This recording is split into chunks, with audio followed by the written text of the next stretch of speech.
Os pontos de Fernando Lima. Boa noite, rádio ouvintes e telespectadores. Cá estamos nós para mais um Pontos de Fernando Lima. Sexta sim, aqui na Rádio Savana 100.2. Comentamos sobre os principais temas que marcaram a semana e hoje é um incontornável tema do julgamento do caso das dívidas ocultas. Voltaremos a olhar para ele. Vamos comentar sobre o novo aeroporto Filipe Jacinto Nunes, em Xonguen, província de Gaza. Vamos olhar também para a quarta vaga que está entre nós. Fernando Lima, boa noite. Cá estamos nós para mais um programa no dia em que foi o funeral de Luís Sacramento. Luís Sacramento, que foi, pessoalmente, devo referir isso, que foi meu professor de Direito de Sucessões e talvez uma faceta que poucos conheçam. Penso que foi ele uma das peças fundamentais do julgamento do Carlos Cardoso, portanto, o primeiro mega julgamento em Moçambique. Tinha como, digamos, a figura de bastidores este juiz do Tribunal Supremo. Se não estou em erro, penso que na altura chegámos a fazer uma entrevista com ele, que nos explicou todas as implicações do julgamento do Carlos Cardoso, mas digamos que ele foi um dos grandes arquitetos deste julgamento, que ficou famoso, e bem, quem ficou de facto muito famoso foi o juiz Paulino. Talvez seja injusto dizer que o juiz Paulino chegou ao procurador por via do julgamento de Carlos Cardoso, mas o que é certo é que, em termos de vulgo popular, é um facto dos inúmeros chapas meritíssimo que apareceram na altura, fruto da popularidade do juiz Paulino. Portanto, foi uma pessoa muito importante, quer na vida da Faculdade de Direito, mas, sobretudo, ao nível do Tribunal Supremo. Muito bem, Fernando, antes de olharmos para os temas que alinhamos para o programa de hoje, vamos ao seu tema de semana, que é o incidente com a bandeira do Japão em Nacala Porto. Bem, eu pensava que este incidente ia ficar circunscrito a Nacala. Quando faço a minha revista de imprensa diária e vejo que o assunto que eu chamar-lhe a Guerra das Bandeirinhas passou para a imprensa internacional, eu acho que é interessante salientar este caso. E eu conto em poucas palavras. Portanto, o Japão, que é um doador muito importante em Moçambique, o Japão que está em Moçambique porque, em termos africanos, o Japão acha que não pode, embora não compita diretamente com a China, mas acha que tem que dar uma resposta também em relação à cooperação da China com o continente africano. Penso que isto é uma das opções estratégicas do Japão em África, tem a ver com a China, mas é um parceiro muito importante de Moçambique, e no passado não havia sequer um grande histórico desta cooperação. É importante também dizer que o Japão fez parte de um grande projeto, ou daquilo que se vaticinava seria um grande projeto, que era replicar em Moçambique um projeto de desenvolvimento agrícola que foi feito no Brasil, e que em Moçambique, e talvez esta tenha sido uma das mais significativas vitórias da sociedade civil moçambicana, que conseguiu bloquear o programa Sustenta... ProSavana. Isto é um lapsus língua lamentável e politicamente muito incorreto, mas era o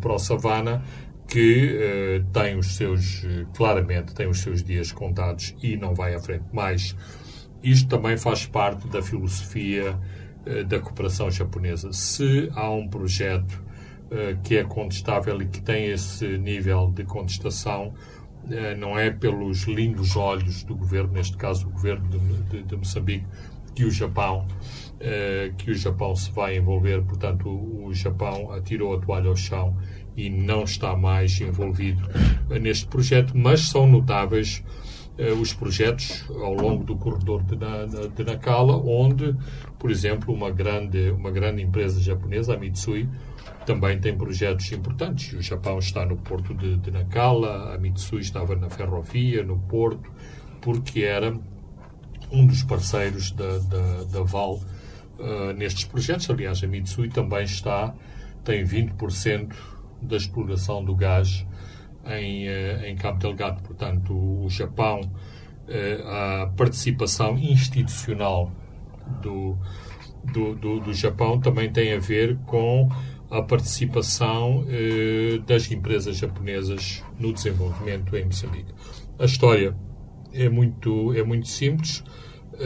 Houve uma cerimónia de entrega de um centro de formação profissional. O presidente Nyusi esteve presente neste evento. Havia a bandeira de Moçambique, mas não havia a bandeira do Japão. Tanto quanto tenho conhecimento, este assunto foi discutido antes da cerimónia. O protocolo de Estado de Moçambique insistiu que não era necessário, em função das individualidades envolvidas, do grau protocolar das várias individualidades envolvidas. Portanto, a versão do protocolo de Estado acabou por triunfar, mas, e esta aqui é a moral da história,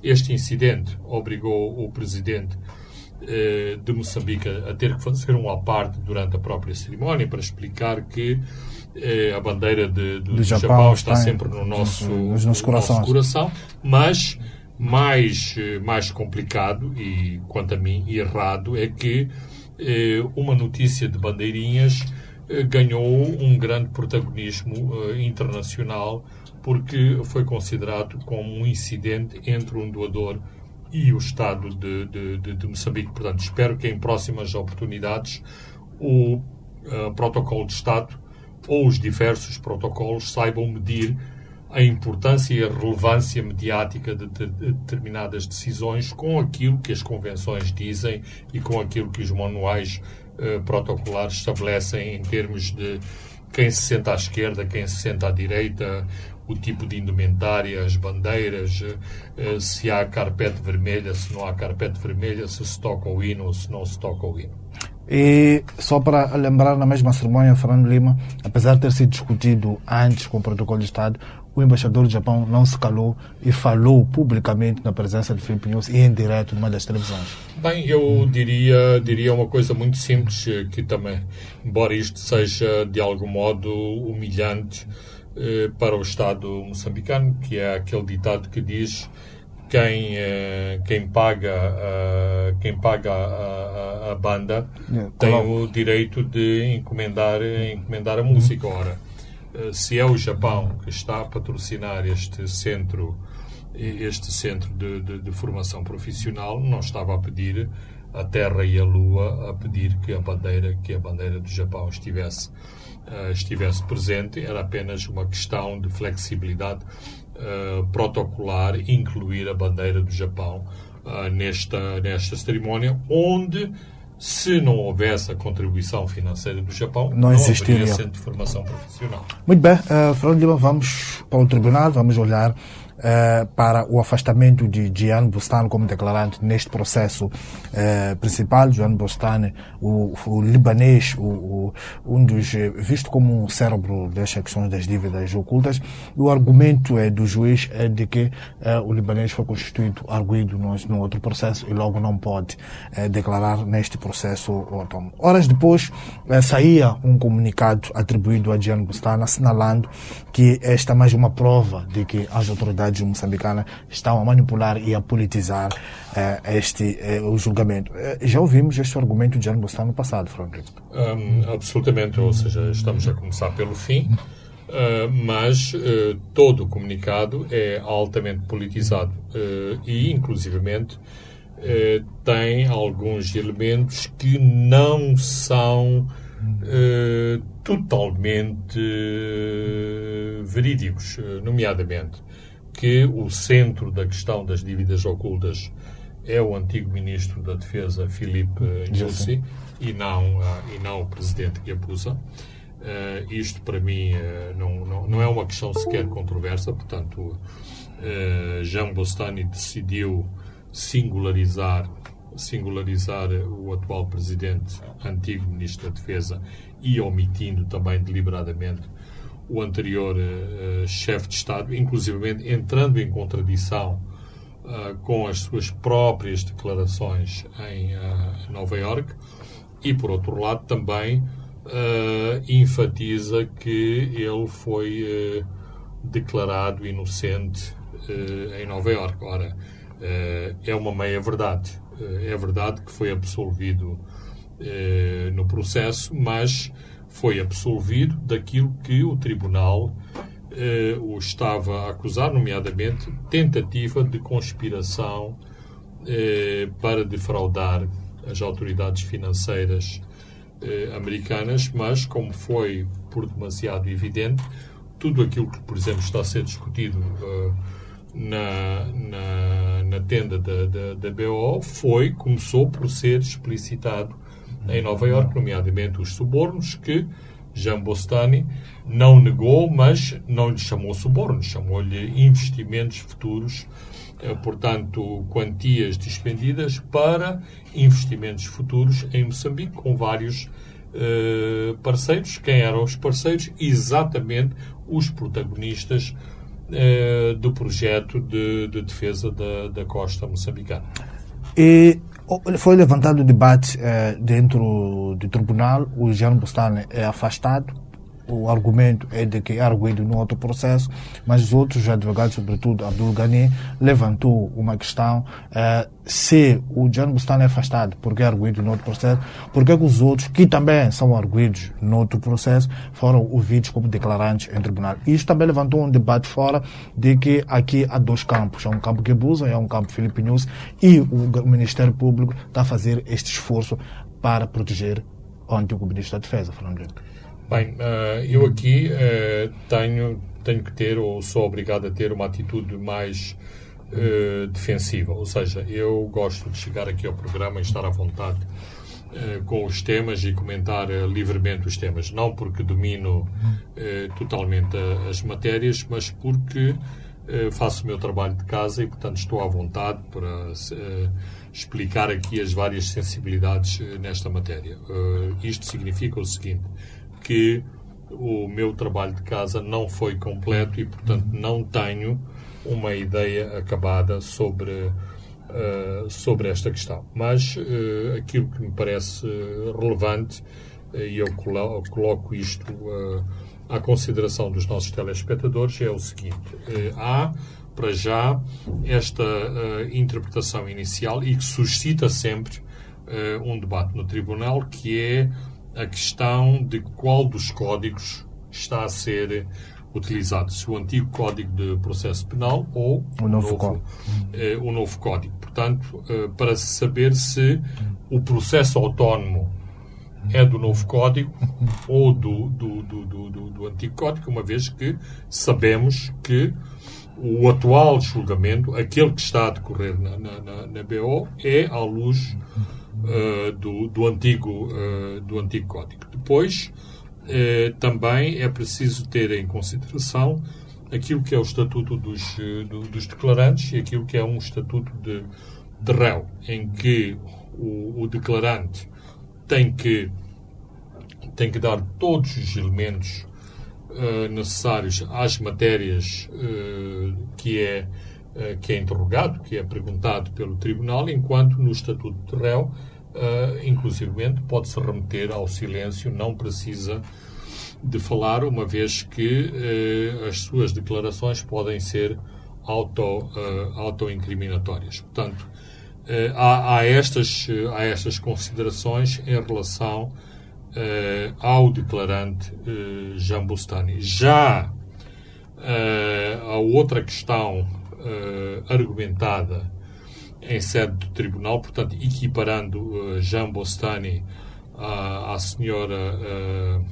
Joana Matzombe e Ernesto ao senhor Ernesto Gove, eu não sei em que pé estão os processos destes dois administradores do Banco de Moçambique, portanto, não me sinto confortável para dizer que há aqui uma incongruência na tomada de posição, sobretudo do Ministério Público, uma vez que aparentemente é o Ministério Público que solicitou ao Tribunal que se pronunciasse. De qualquer forma, e entrando noutro domínio, é óbvio, é claro e líquido que uma declaração de Jean Bostani, mesmo feita via Procuradoria da República libanesa, não deixaria de ser um boost, portanto, um incremento propagandístico àquilo que referiste como sendo a luta entre o protagonismo dos campos neste julgamento, sobretudo tendo em consideração o atual estágio da narrativa, ou seja, em termos estritamente mediáticos, aquilo que está a acontecer na BO é que a declaração de António Castro Rosário já é passado e já é um passado muito distante, ou seja, a catadupa de argumentos que foram trazidos ao Tribunal, argumentos esses que estão em consonância da forma como o Tribunal organizou a comparência de réus e declarantes no próprio Tribunal, em que toda a argumentação de António Castro Rosário foi parcialmente destruída. Por exemplo, hoje, e quando digo hoje estou a falar de sexta-feira, o administrador da Chopella, uma das empresas que foi muito referenciada no tribunal, mais uma vez demoliu não os argumentos, mas a forma como António Castro Rosário construiu a narrativa em relação à Chopella como um veículo operacional dos serviços de segurança. Neste momento, inclusivamente, de acordo com estas declarações, podemos inclusivamente ter dúvidas se de facto a Chopella era um veículo operacional dos serviços de segurança ou era um veículo operacional de António Carlos do Rosário. Portanto, digamos que a aparição de Jean Bostani no tribunal, de algum modo, era outra vez o reverso da narrativa, dando outra vez relevo às forças em redor de António Carlos do Rosário, se é correto falarmos nas forças que se agrupam à volta de António Carlos do Rosário e as outras forças que diríamos seriam o campo News, embora grosseiramente não seja possível delimitar estes espaços tão claramente. Falando de campos, Fernando Lima, há evidências bastantes que mostram que duas das figuras que vou nomear agora fazem parte do mesmo campo. Estou a falar de Jean Bostani e estou a falar do advogado Alexandre Estival. Alexandre Estival foi constituído o declarante, vai depor no Tribunal da BO, mas escreveu argumentando que não pode ir à BO porque não pode falar sobre matérias que tomou conhecimento enquanto advogado. Por um lado, há um grande esforço de Jean Bostani em declarar no Tribunal de Maputo, mas há um outro esforço do outro lado de Alexandre Estival não ir ao Tribunal, Fernando Lima. Bem, não é muito difícil, explicar o que é que está a acontecer. Em primeiro lugar, Chival está a argumentar em defesa dos seus direitos. Ele é um advogado, tem uma organização profissional com alguma relevância na nossa sociedade, que tem o seu próprio estatuto e o seu código de conduta e, portanto, é importante que o advogado Chival não só procura a proteção da sua organização, como esta organização profissional também venha a público estabelecer fronteiras daquilo que o tribunal pode e não pode fazer. Daquilo que é líquido, sim, Chival argumenta corretamente que ele não pode falar de matérias enquanto advogado ou que tomou conhecimento enquanto advogado. Mas há outras matérias, e é isto que uma parte da comunidade dos advogados e da comunidade do judiciário em Moçambique está a argumentar em relação a este caso, é que há outras matérias e há outras áreas e há outro tipo de atividade do advogado Alexandre Chival que não tem a ver necessariamente com aquilo que é o privilégio da relação entre advogado e o seu constituinte, nomeadamente todas as questões de natureza empresarial que não têm a ver com o constituinte de Alexandre Chival, mas que decorrem da sua própria atividade, não como advogado, mas como administrador de empresas. Aliás, se permito-me dizer isto, é o meu raciocínio e é a forma como eu vejo essa questão. Alexandre Chival devia ter meditado ou refletido bem no início deste julgamento se defendia bem os seus interesses pessoais ao aceitar ir defender e ao expor-se da forma como se expôs no tribunal, sabendo ele melhor do que ninguém do que se estava a tratar. Por exemplo, parece-me de algum modo taticamente imprudente que ele se vanglorie, vangloriar é o meu termo que estou a utilizar, que se vanglorie de ter acabado de regressar do Líbano e que ele foi uma das pessoas que contribuiu para o sucesso que Jean Bostani teve em Nova Iorque.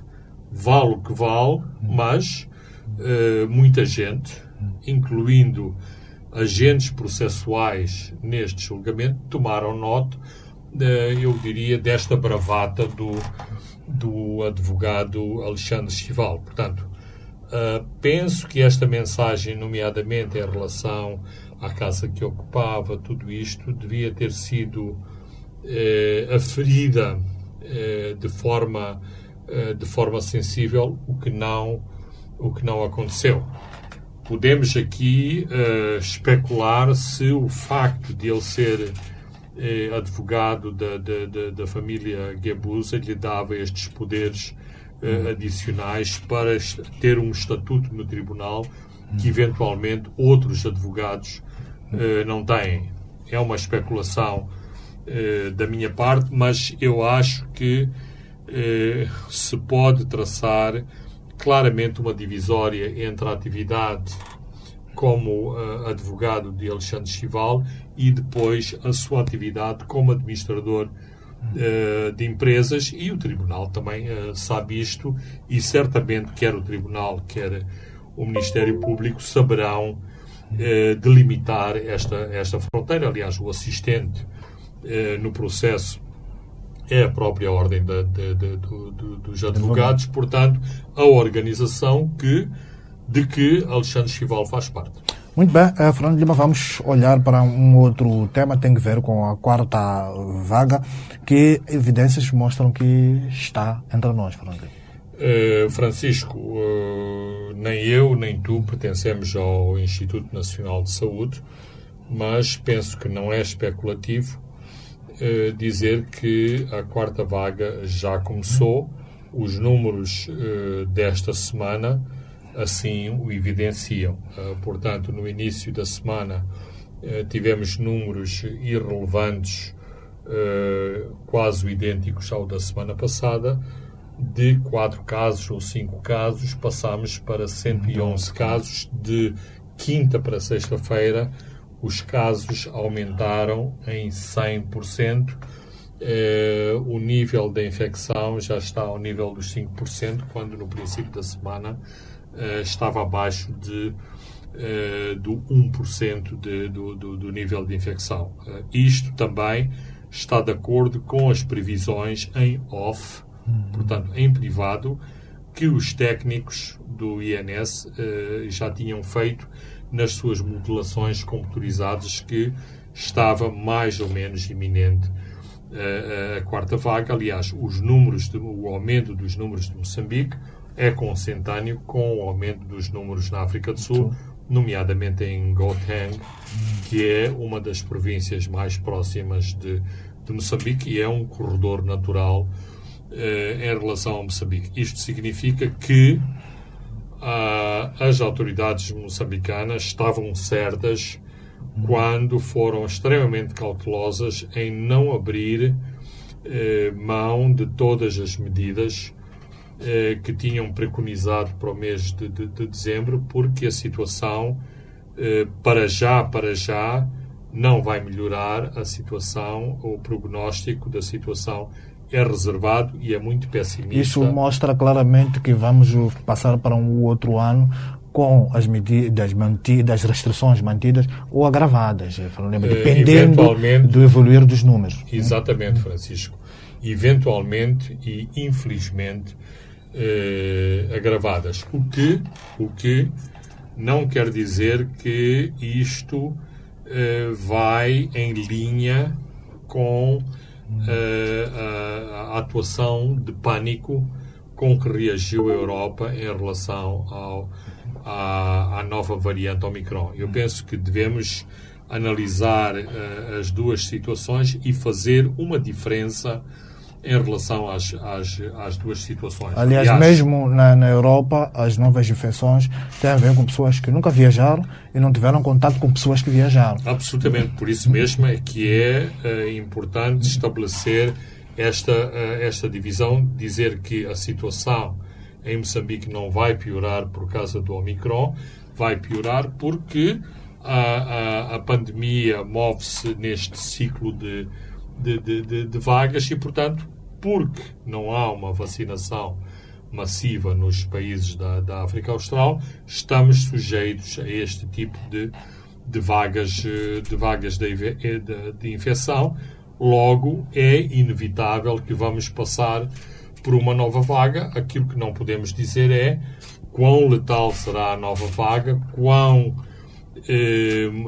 portanto, qual será a sua extensão, sabendo nós que a terceira vaga, em termos de fatalidades, foi muito pior do que a segunda vaga. A única coisa que podemos dizer em nosso benefício é que, neste momento, já temos cerca de 7, 8 milhões de moçambicanos que estão vacinados, o que também, sem evitar esta quarta vaga, permite aos moçambicanos resistir melhor à nova vaga de Covid-19. Há espaço para falar de agendas obscuras para a forma como a Europa reagiu a esta nova variante. O presidente sul-africano, por exemplo, falava de um apartheid sanitário e o presidente do Malau falava de afrofobia.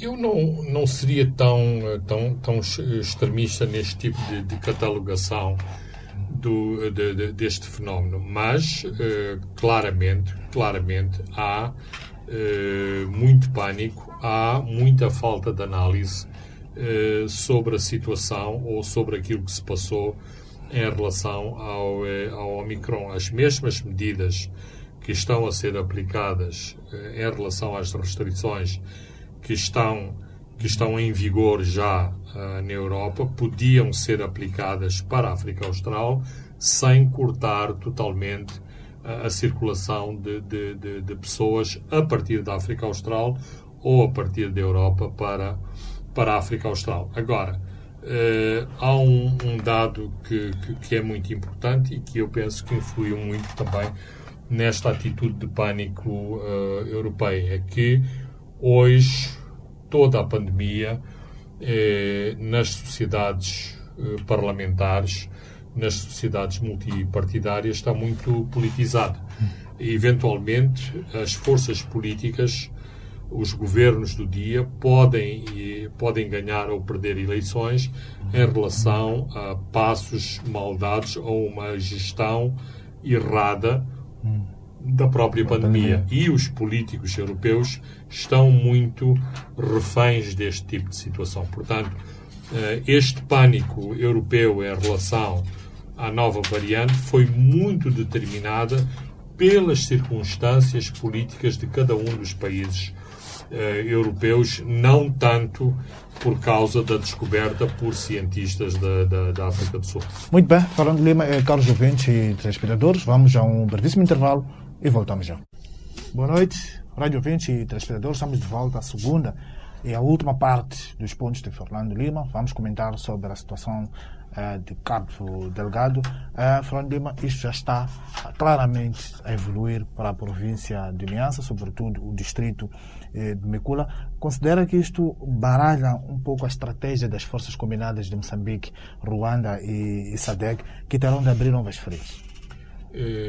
Baralha muito, porque em termos estratégicos corresponde exatamente a isso e corresponde também a um desejo dos adversários das forças combinadas, ou seja, forçar a um expandir da matriz do posicionamento das forças no terreno. Isso significa que elas ficam mais vulneráveis, os efetivos não podem ser o mesmo tipo de efetivos para ocupar uma quadrícula muito mais alargada. Logo, teoricamente, os destacamentos combinados, Ruanda, Moçambique, SADC, ficam mais vulneráveis a emboscadas dos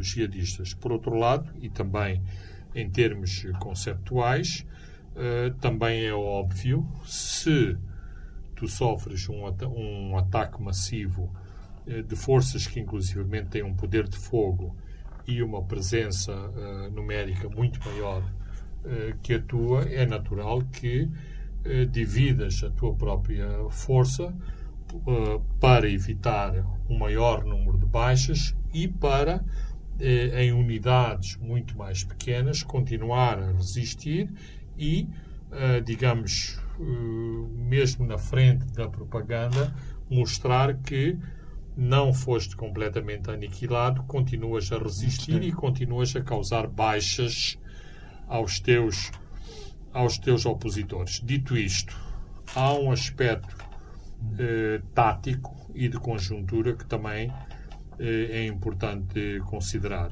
Há um desequilíbrio das forças aliadas, vamos lhe chamar assim, na sua própria composição. Temos uma força muito determinada e com objetivos muito claros, que é a força ruandesa.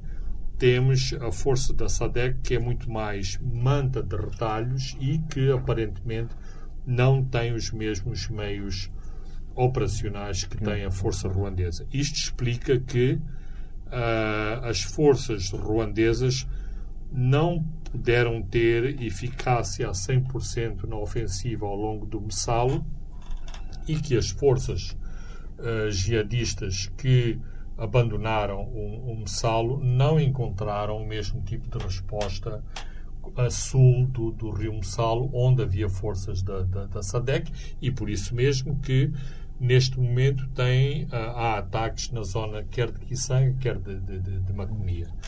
Uma outra frente, e mais uma vez uma frente da SADC, a zona de Pundanhar Nangat, e que ainda por cima tem a norte a fronteira da Tanzânia, onde foi possível continuar a resistir, e aliás é a partir de Nangat que esta força avança para o Niassa, num movimento inverso àquilo que correspondeu ao desenvolvimento da própria guerrilha em Cabo Delgado, ou seja, uma parte, e há investigação extensa sobre isto, uma parte da guerrilha em Cabo Delgado veio da Tanzânia via Niassa. Estou a falar do extremo oeste, portanto estou a falar do noroeste do Niassa, distrito de Sanga, movimentou-se para sul, estabeleceu várias mesquitas ou madraças radicais nesta zona, e depois fletiu para a zona de Marrupa, Mekula, para entrar em Cabo Delgado. Portanto, digamos que estas forças que estão agora a movimentar-se de Cabo Delgado para o Niassa estão a fazer um movimento inverso àquele que fizeram no auge da violência em Cabo Delgado. Portanto, aquilo que se está a passar com depois as nuances episódicas que se registram no dia-a-dia não é nada que não tivesse sido antecipado e que tem basicamente estas duas explicações. Uma, por um lado, a incapacidade tática da SADC de dar uma resposta idêntica ao contingente de Ruanda. Não é por acaso que foi anunciado que o contingente sul-africano vai ser reforçado no teatro batalhão de infantaria de operações. 2, e esta parece mais uma concepção estratégica, perante um ataque massivo a divisão em pequenas unidades, pequenos grupos, para fazer este tipo de ataques. Aliás, muito, e penso que o Savana fala disto esta semana, muito dentro da matriz da própria reação à Operação Nogórdio que as forças portuguesas empreenderam em Cabo Delgado nos anos 70, tentando aniquilar a Frelimo enquanto força de guerrilha. Neste caso concreto, falhou claramente uma cortina defensiva tanto na zona de Nangato como debaixo do Rio Messalva. Absolutamente, e por 2 motivos. Porque a força numérica e da preparação e dos meios materiais que a força da SADC tinha não eram idênticos à força do Ruanda. A força da SADC também não conhecia o terreno como a força do Ruanda. Houve muita lentidão na colocação da força tanzaniana na zona de Nangat, o que permitiu que uma parte das forças se passasse para Nangat e depois progredisse para o Niassa. Depois de Niassa até matas muito densas. Acredita que se não for feito uma estratégia muito agressiva neste momento, há grande possibilidade deles se reagruparem, voltar a radicalizarem jovens ali no Niassa e do Niassa fazerem ataques para dentro do Cabo Delgado? Absolutamente. Este não é o único cenário, mas é uma possibilidade. E quando eu digo isto, o que é que eu também quero implicar? É que, em termos objetivos, há uma grande diferença entre Niassa e Cabo Delgado. Cabo Delgado tem muitas aldeias grandes, muito povoadas. A densidade populacional de Cabo Delgado é muito maior, sobretudo nas zonas povoadas, nestas grandes aldeias que há em Cabo Delgado, enquanto Niassa é uma província muito pouco povoada, portanto a aderência, a mobilização de população para a causa jihadista vai ser mais difícil, e a própria progressão da força jihadista tem mais dificuldades, uma vez que uma parte dos ataques contra as aldeias não é apenas para causar morte, violência, desespero, mas é também uma necessidade logística de buscar alimentos, de buscar medicamentos e, portanto, de as forças jihadistas terem apoio logístico para sobreviverem no mar. No Niassa temos a reserva do Niassa, que foi objeto de muitos investimentos, é uma das maiores reservas de vida animal de África. Este tipo de ataques pode gerar pânico e regredir todo aquele investimento que foi feito ali. Sobretudo regredir naquilo que era um fantástico bilhete postal do turismo cinegético em Moçambique. Por exemplo, uma das bandeiras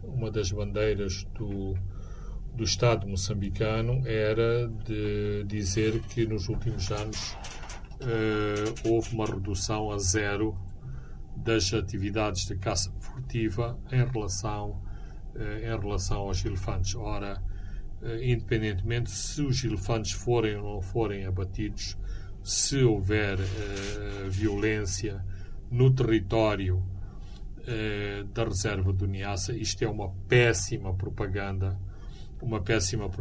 para o turismo, para a fauna de Moçambique e que abrange nichos de mercado internacional que habitualmente não são tocadas pelas notícias generalistas. Por exemplo, para dar um exemplo do que é que estamos a falar, hoje a National Geographic, que é provavelmente a revista naturalista e de conservação mais importante no nosso planeta, traz com grande regularidade reportagens extremamente interessantes sobre o que se está a fazer na Gorongosa. Ora, nós não queremos que os espaços nobres que são dedicados à Gorongosa sejam ocupados por violência e destruição que eventualmente poderá vir a ocorrer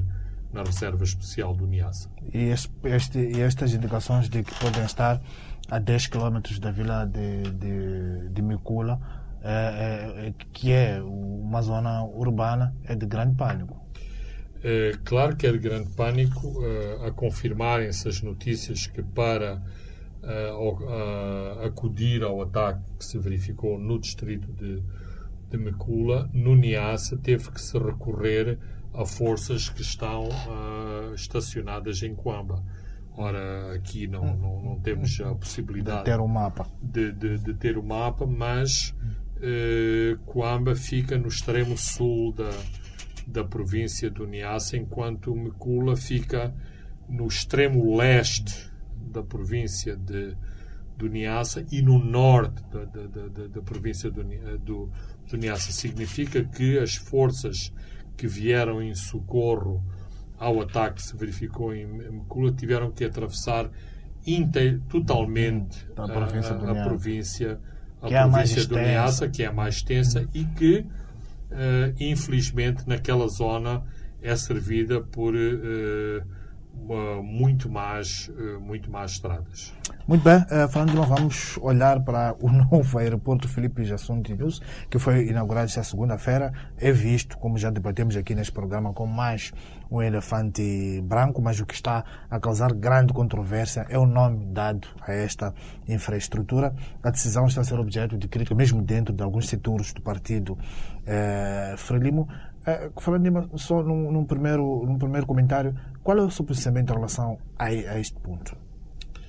Bem, eu gostaria de começar ao contrário, mas vou diretamente ao assunto. É muito simples. Eu não é porque tenha uma especial aversão ao nome de Filipe Nyusi, antes pelo contrário. Mas como questão de princípio, eu não concordo e não estou a favor de que infraestruturas do Estado, infraestruturas nacionais tenham nomes de presidentes, de líderes partidários. Portanto, o presidente Filipe Nyusi tem muito tempo para o seu mandato de 10 anos ser avaliado pelos pontos positivos, pelos pontos negativos, e aí sim não estarei contra que o nome de Filipe Nyusi seja atribuído a uma infraestrutura nacional, como não estou contra em relação a outras pessoas. Só para dar um exemplo e para fugirmos um bocadinho, digamos, ao emocional que tem a ver com pessoas que estão ligadas ao Partido Frelimo, que foram líderes do Partido Frelimo. Nós temos na cidade de Maputo três ruas, só para dar 3 exemplos. Uma rua que se chama Secuturé, outra que se chama Siad Barre e outra que se chama Kim Il-sung. Acho que nenhum aluno, apesar do ensino ser péssimo em Moçambique, acho que nenhum estudante do nosso ensino secundário se revê nas grandes personalidades que são Kim Il-sung, Siad Barre ou Secuturé. Portanto, isto é o problema de se darem nomes de pessoas que estão que na altura dos nomes estavam vivas, que não era possível fazer-se uma análise mais profunda e que, em função da própria conjuntura que se alterou radicalmente, tenho dúvidas hoje se o presidente Comiche tivesse que dar nomes a novas ruas de Maputo, se escolheria Kim Jong-il para ser para ter, nem que fosse uma pequena transversal no bairro do Pulana Caniço. Portanto, eu estou a tentar ser digamos um pouco picaresco, exatamente para mostrar quais são as implicações de darmos estes nomes a nossas infraestruturas, a monumentos, a estradas. E olhando sobretudo para os aeroportos, há uma prática em que todos os aeroportos de todas as cidades moçambicanas têm nome daquelas próprias cidades, que esta Francisco, é uma prática. Esse é para mim esse depois, é perfeitamente secundário. Há uma outra questão. Não é o presidente Nyusi que está a começar neste momento a se dar o nome. Temos um historial do passado em que nomes de chefes de Estado em exercício também atribuíram nome a grandes infraestruturas. Exatamente, mas, por exemplo, eu não queria continuar a debater isto, mas não há nenhum problema. Por exemplo, sabemos, e tal como foi dito aqui no programa em relação ao nome de Filipe Nyusi para o aeroporto do Chongqing, também o facto de a ponte sobre o Zambeze ter levado o nome do antigo presidente também provocou muita controvérsia, exatamente porque não é um tema pacífico. Por exemplo, quem esteve no início de toda a ideia da ponte sobre o Zambeze, quem mobilizou fundos para a ponte sobre o Zambeze foi o presidente Chissano. Por exemplo, como é que nasceu a chamada ponte da unidade sobre o rio Rovuma? Aquela ponte, a parte da contribuição financeira de Moçambique, nasceu dos royalties que a Vale pagou pela mina de Moatize. Quem é que negociou simbolicamente esses royalties? O presidente Chissano. E o presidente Chissano nem tem nome na ponte do Rovuma, nem tem nome na ponte sobre o Zambeze, mas depois foi ter nome no centro de conferências em que ele também que também inaugurou, e na altura não disse que se sentia embaraçado, mas era visível o seu embaraço quando estava a inaugurar um centro de conferências com o seu próprio nome.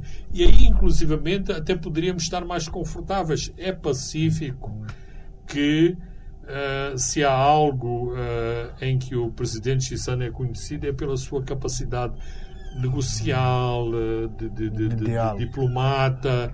Ele nem sequer foi à universidade para estudar ser diplomata, mas ele é um diplomata nato e a sua vida aprova-o. Então, há alguma coerência neste... Ou seja, o seu próprio trajeto de vida leva a estabelecer consensos em relação ao centro de conferências com o nome de Chissano. Mas a questão de fundo, para mim, e volto ao princípio, acho que se deve ter alguma paciência, que a poeira do tempo faça o seu trabalho para que nós possamos, de forma mais consensual, atribuir determinados nomes a infraestruturas nacionais. Vamos olhar para o lado econômico deste projeto, que também já debatemos aqui, é muito contestado, sobre esta viabilidade de ter um aeroporto em Gaza. Ninguém nos consegue demonstrar qual é o estudo de viabilidade que tantos ouvimos, esse nome na Beowulf. Francisco, ontem,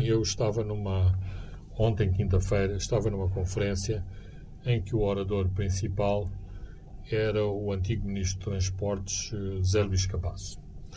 E ele disse uma coisa muito interessante, a propósito deste debate. Não desse debate, mas de um outro debate sobre técnicos e política. Então ele disse que uma vez, na ordem dos economistas, disse uma coisa que os economistas ficaram muito aborrecidos. Ele disse que não podia haver um governo sem economistas. Portanto, que os economistas são imprescindíveis nos governos. Mas mal do governo que fosse formado apenas por economistas. Isto para dizer o seguinte: os números são importantes, mas os números têm que ser condimentados com outros parceiros, com outras avaliações. Isto para dizer que para o aeroporto de Chongqing não valem apenas os números. Mas o nosso drama é: nós somos um país com necessidades terríveis. Eu adoro passar a ponte sobre a Catembe, mas eu prescindia da ponte sobre a Catembe se acho que os custos finais ultrapassaram os $1.000 milhões com a estrada incluída. Se este dinheiro fosse investido, por exemplo, numa estrada de primeiro mundo que ligasse Maputo a Cabo Delgado. E, infelizmente e desgraçadamente, ao preço que estão as estradas, uma estrada de primeiro mundo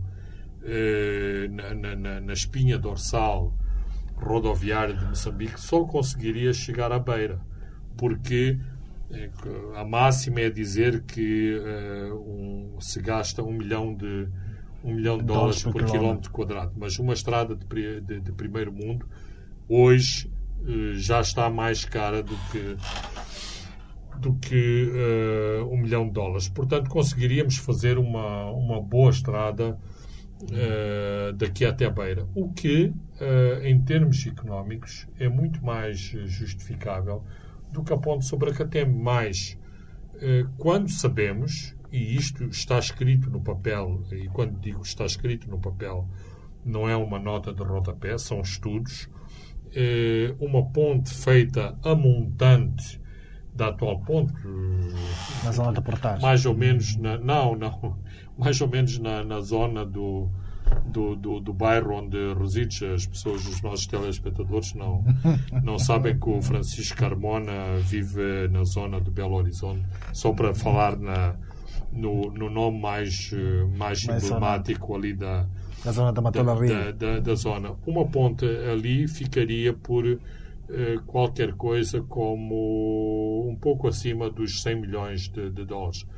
Portanto, com 10% do projeto far-se-ia uma ponte. Claro que depois haveria a componente rodoviária.